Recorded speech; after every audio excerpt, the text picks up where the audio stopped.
Halo semuanya, selamat datang di Kopet, konten kepepet.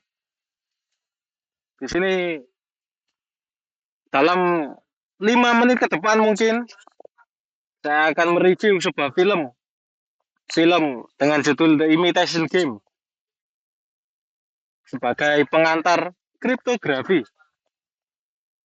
Saya sendiri Muhammad Afalain Rafiq dan ini adalah ulasan singkat mengenai The Imitation Game, sebuah film yang tak hanya menyoroti kejayaan mesin, tapi juga kebesaran ide yang mengalahkan ketakutan. Kita juga akan membedah sisi kriptografi dan steganografi dalam cerita ini.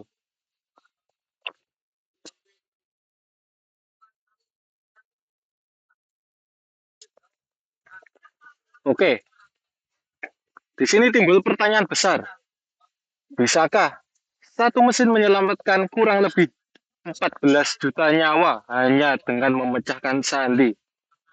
Tentunya kita pernah berpikir kalau sudah menyelesaikan film itu, tentunya semua orang pasti berpikir, pernahkah atau bisakah satu mesin tanpa senapan, tanpa pasukan menyelamatkan 14 juta jiwa hanya dengan menyusun kembali teka-teki sandi yang berubah setiap hari. Dan di film ini jawabannya bukan hanya iya, tapi juga bagaimana.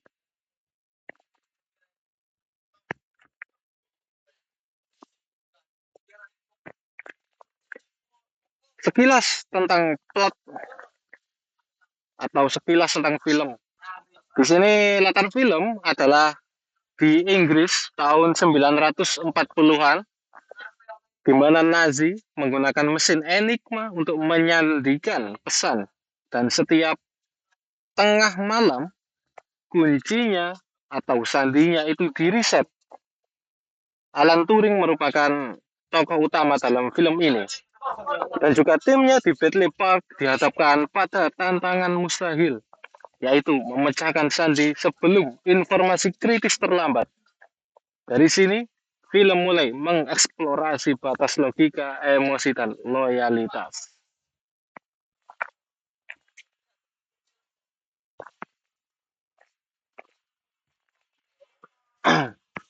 Lanjut, Enigma versus Bomber. Maksudnya apa? Nah, jadi, Enigma bekerja dengan sistem rotor dan Blackbird menciptakan 150 triliun kemungkinan per hari. Bisa dibayangkan ketidakmungkinan hal itu bisa diselesaikan.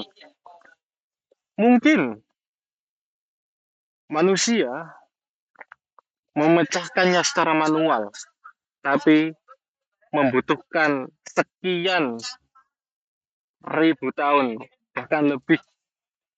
Dan dari situ, Turing, Alan Turing tadi merakit bom yang menjadi cikal bakal komputer digital untuk menemukan pola khas seperti sapaan Heil Hitler, dan dari situlah titik lemah Enigma dieksploitasi.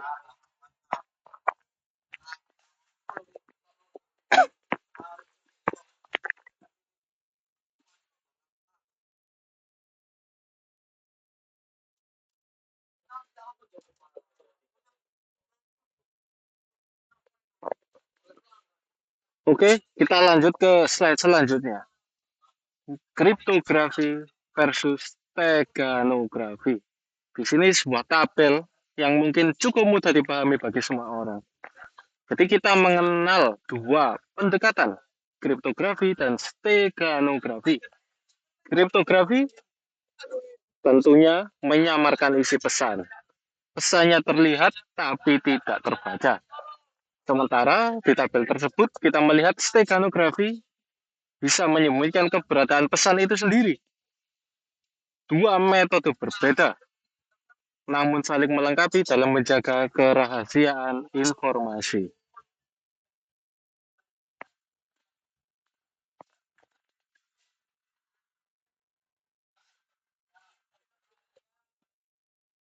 Oke, kita lanjut ke slide contoh steganografi digital.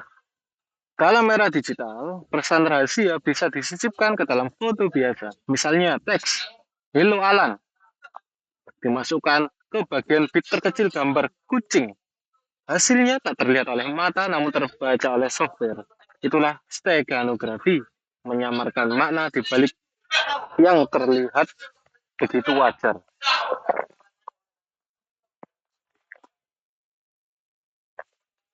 Nah, ini juga part yang cukup seru, di mana ini membahas tentang informasi tersembunyi yang terdapat di dalam film. Walau fokus film ini adalah kriptografi, ada elemen information hiding atau informasi tersembunyi. Misalnya, sekutu sengaja membiarkan beberapa kapal tenggelam demi merahasiakan bahwa enigma telah dipatahkan. Juga, teka-teki silang di koran digunakan untuk rekrutmen diam-diam dan juga operator radio menambahkan kata-kata acak agar ritme pesan sulit dianalisis musuh. Dan semua itu merupakan bentuk steganografi analog.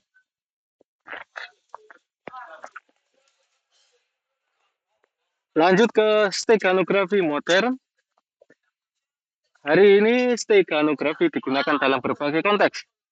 Watermark di Blu-ray untuk perlindungan hak cipta sebagai salah satunya.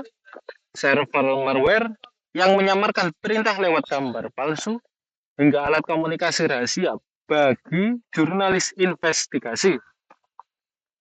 Ia menjadi teknik penting di era di mana data bergerak cepat, tapi pengawasan jauh lebih cepat.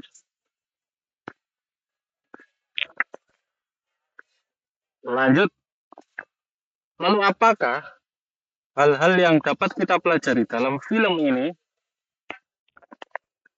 Apa pelajarannya? Pertama, algoritma sehebat apapun akan selalu gagal kalau prosedur manusia itu sendiri ceroboh, seperti Nazi yang selalu menyapa dengan frasa yang sama, Heil Hitler. Kedua, keamanan terbaik bukan satu alat tapi gabungan kripto, stego, dan disiplin operasional.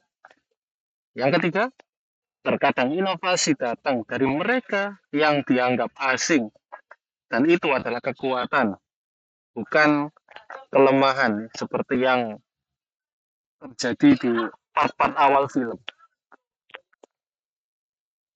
Lalu, apakah relevansi dengan cyber? Oke, di tahun 2025, bahkan metadata bisa jadi kunci pelacakan. Kita tak hanya harus melindungi isi pesan, tapi juga pola, waktu, dan jejak digitalnya. Maka, zero trust bukan sebagai paranoid, tapi zero trust itu sebagai sadar diri. Dengan konteks dunia digital, tak memberi banyak ruang untuk lalai. Mungkin itu saja review singkat dari film yang saya bahas selama 5 menitan ini. Terima kasih sudah menyimak review ini. Kalau Anda memang punya contoh bentuk tentang steganografi yang lain, silahkan cantumkan komentar Anda. Itu saja. Terima kasih. Assalamualaikum warahmatullahi wabarakatuh.